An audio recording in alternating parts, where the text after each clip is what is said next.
الحمد لله رب العالمين الصلاة والسلام عليك يا سيد الأنبياء والمرسلين أما بعد فأعوذ بالله من الشيطان الرجيم بسم الله الرحمن الرحیم.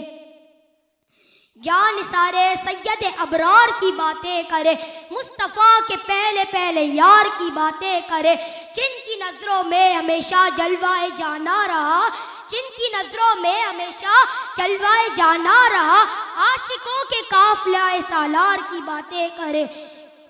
جناب صدر، محترم اساتذہ کرام اور میرے محترم ساتھیوں، السلام علیکم. میرا نام امان رضا ہے اور آج مجھے جس موضوع پر لب کشائی کرنے کا موقع دیا گیا ہے وہ موضوع ہے شان ابو بکر صدیق رضی اللہ عنہ. آپ کا نام عبداللہ، آپ کی کنیت ابو بکر اور آپ کا لقب صدیق.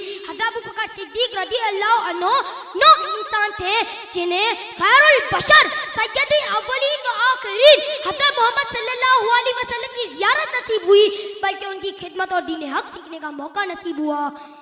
جناب علی وقار حضرت ابو بکر صدیق رضی اللہ عنہ ان خوش نصیب انسانوں میں سے تھے جنہیں آپ صلی اللہ علیہ وسلم نے دنیا میں جنت کی خوشخبری سنا دی. امیر المومنین ہیں آپ، امام المسلمین ہیں آپ، نبی نے جسے جنتی کہا صدیق اکبر ہیں آپ، صدیق اکبر ہیں آپ. حاضر و محفل، اگر ہم حضرت ابو بکر صدیق رضی اللہ عنہ کی زندگی پر نظر ڈالیں تو ان کی زندگی عشق رسول کا مرکز نظر آتی ہے. ہجرت مدینہ کے اس یادگار سفر پر جس طرح ابو بکر صدیق رضی اللہ عنہ نے رحمت للعالمین کی خدمات کو سر انجام دیا، یقیناً وہ تاریخ اسلام کا ناقابل فراموش باب ہے. شاعر کیا خوب فرماتا ہے، ہجرت مدینہ میں تھا جو ہم سفر محبوب داور کا، ہجرت مدینہ میں تھا جو ہم سفر محبوب داور کا، وہ وارث بنا سرکار کے محراب و منبر کا. حضرت ابو بکر صدیق رضی اللہ عنہ اور حضور صلی اللہ علیہ وسلم کی محبت کی سب سے بڑی مثال غار ثور کا واقعہ ہے. آپ صلی اللہ علیہ وسلم کے آرام کے خاطر حضرت ابو بکر صدیق رضی اللہ عنہ اپنے پاؤں پہ سانپ سے بار بار ڈسواتے رہے، لیکن اپنے محبوب کے آرام میں خلل نہ دی. جو یارے غار محبوب خدا صدیق اکبر ہیں، جو یارے غار محبوب خدا صدیق اکبر ہیں، وہ یار مزار مصطفیٰ صدیق اکبر ہیں. حاضرین و محفل، صاحب ایک مرتبہ صحابہ کرام حضور صلی اللہ علیہ وسلم کی خدمات میں حاضر ہوئے اور اپنے پسندیدہ اعمال و افعال پیش کر رہے تھے. حضرت ابو بکر صدیق رضی اللہ عنہ نے فرمایا، آنکھیں میری چہرہ آپ کا، آنکھیں میری چہرہ آپ کا، مال میرا حکم آپ کا، بیٹی میری حرم آپ کا. خوش نصیبی دیکھیے، اللہ تعالیٰ نے آپ کی تینوں خواہش کو مکمل فرمایا. غار ثور کے موقع پر آپ صلی اللہ علیہ وسلم کا سر مبارک آپ کی گود میں اور چہرے مبارک کا دیدار کرتے رہے.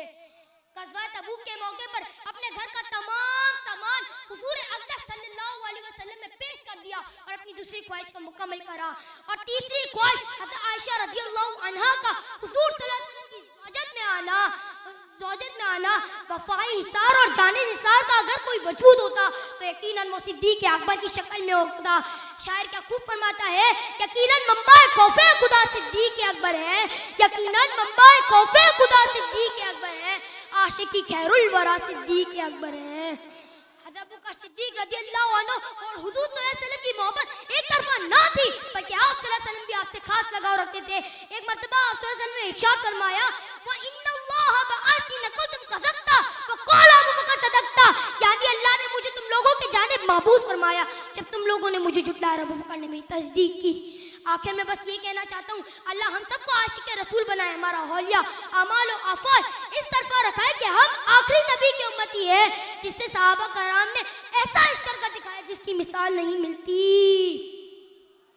وہ پہلا مددگار، وہ پہلا صحابی، نبی نے جسے ہر قدم پر دعا دی، وہ افضل البشر بعد الانبیاء ہے، وہ جان صداقت، وہ جان وفا ہے، وہ رشتے جس کی اداؤں پہ عاشق، جس کی نمازوں اور دعاؤں پہ عاشق، وہ نبیوں سے کمتر، اماموں سے اعلیٰ، محمد سے ہر دم وفا کرنے والا، وہ صدیق اکبر جس کا لقب ہے، وہ پہلا خلیفہ، وہ پہلا رب ہے.